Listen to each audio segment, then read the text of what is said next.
Assalamualaikum warahmatullahi wabarakatuh. Saya Srina Aprilia Bearis Miring dengan NIM 230304261, Fakultas Ekonomi dan Bisnis, Prodi Manajemen.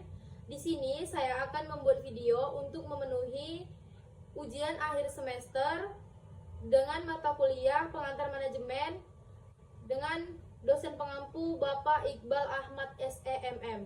Baiklah, saya akan menjelaskan materi yang pertama, yaitu kebudayaan dan gaya manajemen.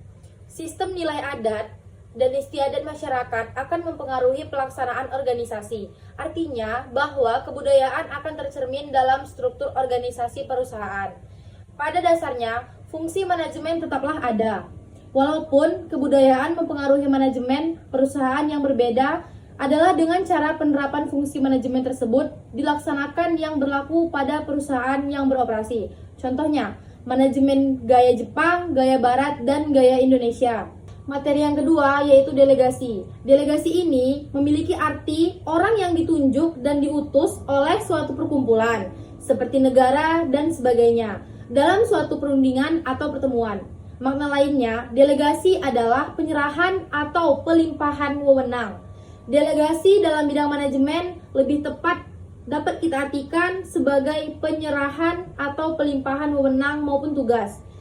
Pendelegasian ini biasa dilakukan oleh seorang manajer. Di dalam delegasi ini terdapat beberapa jenis. Yang pertama, ada delegasi umum, delegasi formal, delegasi informal, delegasi lateral, dan delegasi khusus. Selanjutnya ada tanggung jawab. Tanggung jawab adalah melakukan semua tugas dan kewajiban dengan sungguh-sungguh. Tanggung jawab juga berarti siap menanggung segala resiko atas perbuatan diri kita sendiri. Ketika sudah mengenal nilai tanggung jawab, maka nilai ini perlahan akan terbentuk dari dalam hati dan kemauan diri kita sendiri. Selanjutnya ada kewenangan. Kewenangan adalah hak untuk melakukan sesuatu atau memerintah orang lain untuk melakukan atau tidak melakukan sesuatu agar tercapai sebuah tujuan. Kewenangan biasanya dihubungkan dengan kekuasaan. Penggunaan kewenangan secara bijaksana merupakan faktor kritis bagi efektivitas organisasi. Selanjutnya ada manajemen pemasaran. Manajemen pemasaran adalah penetapan tujuan-tujuan pemasaran produk bagi suatu organisasi, perencanaan dan pelaksanaan aktivitas untuk memenuhi tujuan-tujuan tersebut, dan mengukur kemajuan ke arah pencapaiannya. Globalisasi telah mendorong beberapa perusahaan untuk memasarkan produk di luar negara asal mereka.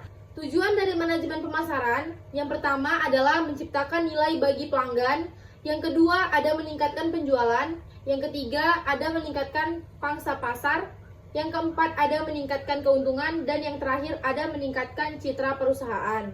Selanjutnya adalah motivasi. Motivasi adalah sebuah dorongan yang muncul dalam diri seseorang untuk melakukan atau berpikir dengan tujuan tertentu, baik sadar ataupun tidak sadar. Tujuan utama motivasi dalam bentuk menggerakkan individu agar melakukan sesuatu, agar memperoleh hasil dari sesuatu yang diharapkan. Selanjutnya ada problem solving. Problem solving adalah kemampuan menyelesaikan masalah dengan pengambilan keputusan yang tepat. Manfaat problem solving ini, yang pertama ada memperbaiki yang rusak, yang kedua ada kemampuan manajemen resiko, ada stabilitas emosi, semakin kreatif dan kritis, terampil mengambil keputusan, serta memperluas pengetahuan. Selanjutnya ada decision making atau pengambilan keputusan. Pengambilan keputusan ini adalah proses yang melibatkan pemilihan antara berbagai alternatif untuk mencapai tujuan tertentu. Dalam konteks manajemen, pengambilan keputusan adalah tentang mengambil tindakan yang selaras dengan tujuan dan sasaran organisasi. Keputusan yang diambil dapat berkisar dari keputusan operasional sehari-hari sampai keputusan strategis yang memiliki dampak jangka panjang. Contoh dari pengambilan keputusan ini ada 3. Yang pertama, pengembangan produk baru, rekrutmen karyawan, dan yang terakhir, penetapan anggaran. Selanjutnya ada kelompok kerja. Kelompok kerja adalah kelompok yang disusun oleh organisasi dengan tujuan untuk menjalankan berbagai pekerjaan yang terkait dengan pencapaian tujuan organisasi tersebut. Kelompok sebagai kumpulan 2 orang atau lebih yang saling berinteraksi dan saling mempengaruhi untuk suatu tujuan tertentu yang dipahami bersama. Selanjutnya ada komunikasi dalam organisasi. Komunikasi dalam organisasi dapat kita definisikan sebagai memberi atau tukar informasi, isyarat, atau pesan melalui kata, gerakan badan, atau tulisan.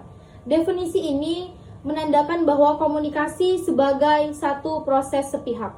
Nah, yang terakhir ada konflik. Konflik adalah perjuangan yang dilakukan oleh berbagai pihak untuk memperoleh hal-hal yang langka, seperti nilai, status, kekuasaan, otoritas, dan lain sebagainya.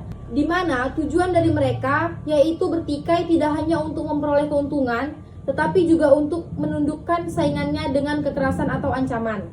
Konflik ini dilatar belakangi oleh perbedaan ciri-ciri yang dibawa individu dalam suatu interaksi.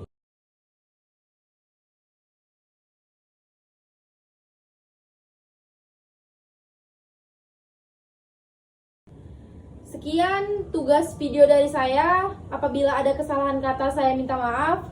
Saya akhiri. Assalamualaikum warahmatullahi wabarakatuh.